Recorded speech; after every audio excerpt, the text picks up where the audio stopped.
मार्च 26, 1997 San Diego की police को एक बंगले में टोटल 39 लाशें मिलती हैं। And the bodies everywhere because there was a room next to the foyer that they just had bunk beds out, and then there were cots and just bodies everywhere. Now starting में police को वो लाशें लग भी नहीं रही थी क्योंकि वो सभी मरे हुए लोग पर्पल कलर के कंबल को ओढ़कर ऐसे लेटे हुए थे जैसे कि वो सो रहे हों, लेकिन वो सभी लोग एक्चुअल में हमेशा के लिए सो चुके थे। पुलिस ने जब छानबीन की तो उन्होंने नोटिस किया कि सभी डेड बॉडीज में बहुत सी चीजें कॉमन थी, जैसे कि सभी मरे हुए लोगों ने सेम कलर के कपड़े और हाथों में एक जैसा बैंड पहन के रखा था। सभी ने अपने पैरों में नाइकी के ब्लैक एंड व्हाइट शूज पहने हुए थे एंड सभी ने अपने आप को पर्पल कलर के कंबल से कवर करके रखा था। कपड़े, कंबल और नाइकी के वो जूतों को देखकर ऐसा लग रहा था जैसे इन्हें हाल ही में खरीदा गया हो किसी काम के लिए। एंड सभी लाशों को चेक करने पर पुलिस को एक और अजीब सी चीज मिली। सभी 39 लाशों की जेब में $5 और 75 सेंट्स की एक रकम पाई गई, लेकिन सिर्फ 2 लाशें ऐसी थी जो बाकी सभी लाशों से थोड़ी सी अलग थी। इन दोनों लाशों का सर प्लास्टिक के बैग से ढका हुआ था। सभी लाशों को देखकर ऐसा लग रहा था जैसे वहां पर जो कुछ भी हुआ वो मरने वालों की मर्जी से हुआ, क्योंकि हाथापाई या फिर किसी अन्य प्रकार की जोर जबरदस्ती के कोई सुराग नहीं थे। तो यहाँ पर सबसे बड़ा सवाल ये उठता है कि ऐसा कौन सा खतरनाक कारनामा यहाँ पर हुआ जो इतने सारे लोग सेम कलर के कपड़े और जूते एंड सेम अमाउंट की मनी अपनी पॉकेट में रख के खुद कोई कंबल उड़ा के निपट गए। बंगले के मालिक से पूछताछ करने पर यह पता चला कि ये बंगला एक बड़े ग्रुप ने 1 साल पहले ही किराए पर लिया था। ग्रुप का ओनर हर महीने बंगले के मालिक को $7,000 किराया कैश में दिया करता था। ग्रुप का मुखिया कोई मार्शल एप्पल वाइट नाम का एक आदमी था जो कि खुद भी मरा पड़ा था। एंड जब पुलिस ने इस एप्पल वाइट के बारे में जानकारी निकलवाई तो चौंका देने वाली चीजें सामने आई। उन्हें पता चला कि ये सारे 39 लोग 3 दिन तक इस बंगले में खास तरह की रिचुअल पूरी कर रहे थे। एंड ये कोई आम ग्रुप नहीं था बल्कि हेवंस गेट नाम का एक कल्ट ग्रुप था। इस कल्ट ग्रुप के लीडर मार्शल एप्पल वाइट ही थे जिसने अपने फॉलोअर्स को ये यकीन दिला दिया था कि दूसरी दुनिया, ईश्वर का दूत, spaceship, flying saucer, comet, aliens, इन सभी चीजों का अस्तित्व होता है। जिसे साइंटिस्ट प्रूव नहीं कर पाए उसे एप्पल वाइट ने अपने फॉलोअर्स को कुछ ही महीनों में प्रूव कर दिया कि these things are exist in real life. लेकिन रियलिटी में उसने अपने सभी फॉलोअर्स का ब्रेन वॉश करके रखा था एंड उन सभी लोगों से 3 दिनों तक एक खास तरह की रस्म करवाई गई। एंड इसी वजह से एप्पल वाइट के साथ साथ उन सभी 38 लोगों की जान चली गई थी। क्या थी वो रस्म एंड क्यों ये 38 लोग एप्पल वाइट के कहने पर इतने बावले हो गए कि उन्होंने खुद को ही मार डाला? हेवंस गेट नाम के इस कल्ट ग्रुप की शुरुआत कैसे हुई और कैसे ये सभी बेवकूफ लोग इतनी सारी अंधविश्वास चीजों में मानने लगे? कौन था ये एप्पल वाइट जिसने हेवंस गेट जैसे खतरनाक कल्ट ग्रुप को बनाया? ये सब कुछ डिस्कस करेंगे आज की इस वीडियो में।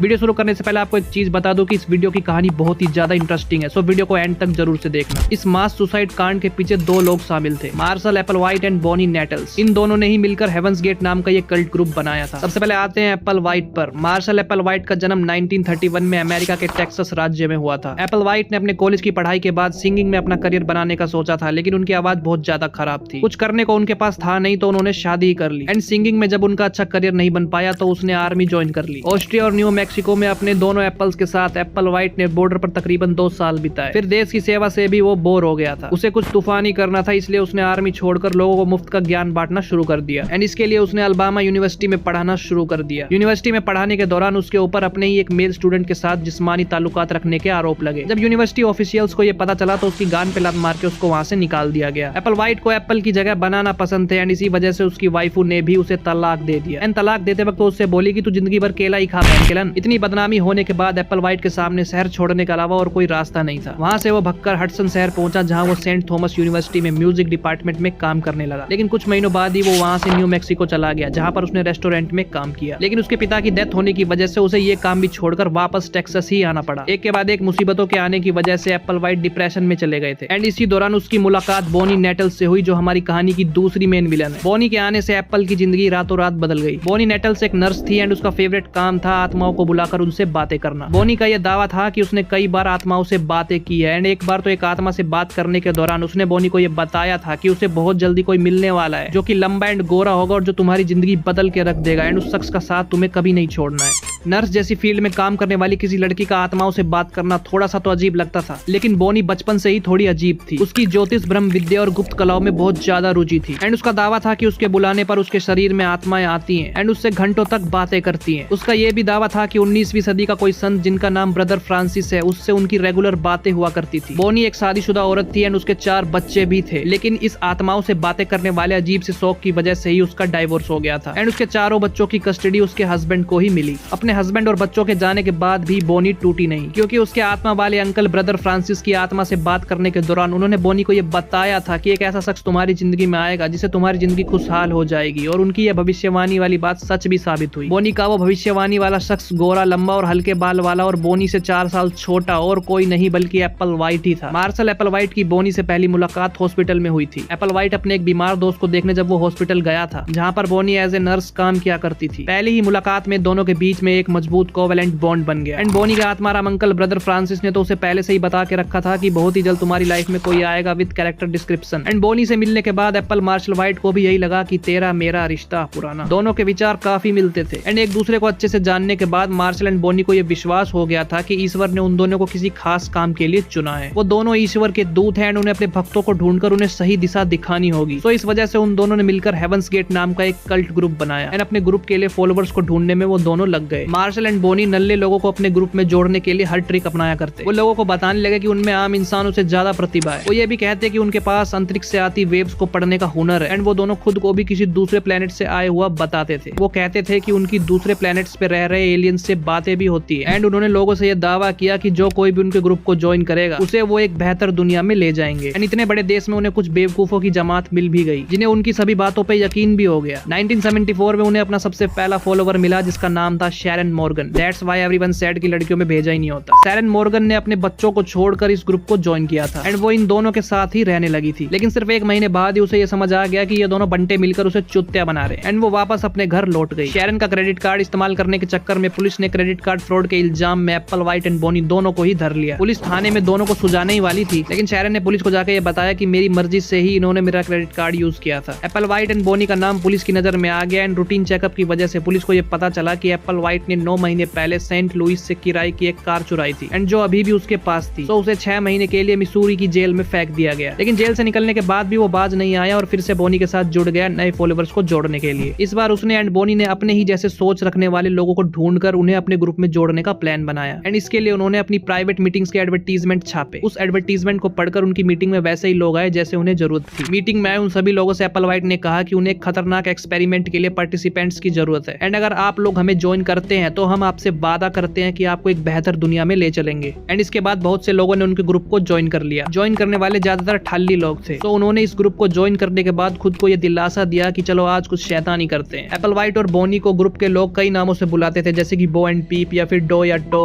अपने ग्रुप की मीटिंग्स को वो क्लासेस कहते थे एंड अपने सेशंस को वो क्लासरूम। वो दोनों खुद को एज ए टीचर रिप्रेजेंट करते थे एंड बाकी सभी भक्त लोगों को स्टूडेंट्स। इन सभी स्टूडेंट्स की इस बात पर आस्था थी कि बोनी और मार्शल ही वो 2 लोग हैं जिनका जिक्र बाइबल में किया गया है और ये दोनों ही कयामत के दिन प्रकट होकर अपने सभी भक्तों को बचाएंगे। इस ग्रुप के कुछ स्पेशल रूल्स भी थे, जैसे कि सिर्फ 18 साल के ऊपर के लोग ही सब्सक्रिप्शन ले सकते हैं। ग्रुप को ज्वाइन कर सकते हैं। ग्रुप ज्वाइन करने वाले लोगों को अपना सब कुछ छोड़ना होगा, मतलब कि घर बार, मम्मी पापा, बीवी बच्चे, ये सब कुछ छोड़ के आना होगा, लेकिन पैसों को नहीं। ग्रुप के मेंबर्स के पास जो कुछ भी माल होगा उस पर ग्रुप के सभी मेंबर्स का समान अधिकार होगा। हर मेंबर की जेब में हर वक्त $5.75 की रकम मौजूद होनी चाहिए। इसके पीछे उनका लॉजिक ये था कि एक एवरेज मिडिल क्लास आदमी घर से निकलते वक्त $5 के आसपास की रकम अपनी जेब में रखकर घर से निकलता है और 25 सेंट्स के 3 सिक्के। अगर घर पर कॉल करने की उसे जरूरत हो तो कॉइन बॉक्स में वो सिक्के डालने के लिए। इसके अलावा एक और बड़ा भयंकर रूल था ब्रह्मचर्य का। इस ग्रुप में आने के बाद आपको घपाघप नहीं करने दिया जाएगा एंड कुछ मेल मेंबर्स का कैस्ट्रेशन भी किया गया था। बाबा की लैंग्वेज में बोले तो शुद्धिकरण। उन सभी लोगों को क्लिनिकली नपुंसक बना दिया गया था। शुद्धिकरण करवाने वालों में खुद एप्पल वाइट भी शामिल था। ग्रुप बनने के बाद स्टार्टिंग के कुछ सालों तक इस कल्ट को बोनी ने ही चलाया। वो मार्शल से उम्र में बड़ी भी थी और मार्शल उसे भगवान के दूत का सिपाही नंबर 1 मानता था, लेकिन भगवान की सिपाही बोनी को 1983 में कैंसर हो गया था, जिसके बाद ग्रुप को मार्शल ने ही चलाया। कैंसर की वजह से बोनी काणी हो गई और उसकी एक आंख को निकालना पड़ा। डॉक्टर्स का कहना था कि उसका कैंसर धीरे धीरे पूरे शरीर में फैलेगा, जिससे बोनी का निपटना तय था। लेकिन बोनी ने डॉक्टर की बातों को हंसी में उड़ाते हुए कहा कि डॉक्टर के अमर हैं हम एंड मैं और मेरा एप्पल आईफोन दोनों एक साथ ही इस दुनिया को छोड़कर दूसरी दुनिया में जाएंगे। लेकिन अफसोस ऐसा हो न सका। डॉक्टर की बात सही निकल गई एंड जून 1985 में बोनी की डेथ हो गई। ग्रुप के सुप्रीम लीडर के चले जाने के बाद कुछ लोगों का विश्वास उन पर से उठ गया। सभी मेंबर्स डर गए कि दूसरी और खुशहाल दुनिया में जाने का ये कौन सा तरीका है मादरचोद। जिस पर एप्पल वाइट ने अपने भक्तों को समझाते हुए कहा कि हे मानुष, ये नश्वर शरीर तो मात्र एक वाहन है एंड जब सही समय आएगा तो हमें इस वाहन रूपी शरीर का त्याग करके दूसरे वाहन में बैठकर हम लोग दूसरी और बेहतर दुनिया में जाएंगे। बुड्ढा सिंपली मरने के बाद आत्मा स्वर्ग या नरक जाती है उसका कॉन्सेप्ट बता रहा था, लेकिन ऐसे भारी भारी शब्दों को उसने एक स्पिरिचुअल अंदाज में अपने भक्तों के सामने रिप्रेजेंट किया तो उनके ब्रेन वॉश्ड मेंबर्स को यकीन हो गया कि may be he was right. But members questioning their गुरुजी, what about Bonnie, is she already there in in a better world, जिस पर एप्पल वाइट ने अपने भक्तों को समझाते हुए कहा कि बोनी हम सबकी भलाई के लिए सबसे पहले गई है, क्योंकि वो हमारे आने का इंतजाम पहले से करके रखेगी और वही हमें इशारा देगी कि कब हमें अपनी ट्रेन रूपी शरीर को छोड़ना है, एंड वो वहीं से हमें डायरेक्शन देती रहेगी। अगले 10 सालों तक इस ग्रुप को एप्पल वाइट ने ही संभाला और वो सभी लोग बोनी के इशारे का वेट कर रहे थे कि बोनी अब हमें रास्ता दिखाएगी, लेकिन बोनी तो टपक चुकी थी, वो क्या किसी को रास्ता दिखाती। एंड इस वजह से ग्रुप के बहुत से लोग ग्रुप को छोड़ के भग गए थे। उन्हें समझ आ गया था कि ये बुड्ढा और उसकी बोनी हम सबको मिलके पागल बना रहे हैं, मादर चौथ के बच्चे। लेकिन कुछ लोग जिन्हें एप्पल वाइट पे अभी भी विश्वास था, जो कि पूरी तरह से ब्रेन वॉश थे, वो ग्रुप में ही रहे। फिर आया साल 1995। इसी साल हेलबॉब नाम के एक कॉमेट को डिस्कवर किया गया, जो कि धरती के पास से गुजरने वाला था। कल्ट के लोग और एप्पल वाइट बोनी के इशारे का ही वेट कर रहे थे, एंड तभी उन्हें इस कॉमेट की न्यूज मिली। वो खुशी से पागल हो गए। एप्पल वाइट ने ग्रुप के सभी लोगों को यह भरोसा दिलाया कि इस कॉमेट के साथ ही वो स्पेसशिप भी आने वाला है, जिसे बोनी ने हम सभी के लिए दूसरी दुनिया में आने के लिए भेजा होगा। ये खबर सुन के कल्ट के सभी लोग एप्पल वाइट के साथ खुशियां मनाने लगे। हालांकि मेंबर्स को तो उसे रैप्टो से मारना चाहिए। कल्ट के सभी भक्तों को यह पता लग गया था कि अब उनका टाइम आ चुका है दूसरी दुनिया में जाने का, तो उन्होंने इसकी तैयारियां शुरू कर दी।